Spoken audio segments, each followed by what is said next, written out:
ఒక దరిద్రుడు నా బండిని పడేసి లేపకుండా వెళ్ళిపోయిండు. నేను వచ్చి చూసరికి బండి లిటరల్గా కింద పడిపోయింది. చూసరికి నా బ్రేక్ లివర్ అనేది విరిగిపోయింది. ఇక్కడిక్కడ స్క్రాచ్ వచ్చాయి. సీట్ అనేది వెనక చిన్నగా చినిగిపోయింది. రైట్ సైడ్ లో మొత్తం స్క్రాచ్ వచ్చాయి. ప్రతి ప్లేస్ లో స్క్రాచెస్ ఉన్నాయి. అండ్ ఇక్కడ చూసుకుంటే క్యాలిపర్ పైన కూడా మనకి స్క్రాచ్ అనేది వచ్చింది, ఇది చూసుకోవచ్చు. సో యాజ్ ఎ బైకర్ గా ఇలాంటివి చూసినప్పుడు నాకు చాలా బాధ అనిపిస్తుంది.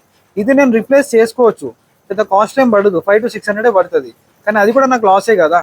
కానీ ఆ 500 to 600 నేను బేర్ చేయగలుగుతా. కానీ ఈ స్క్రాచెస్ అనేది పోవు కదా. ప్రతిసారి చూసినప్పుడు నాకు బాధ అనిపిస్తుంది. సో నేను ప్రతి వీడియోలో చెప్తాను.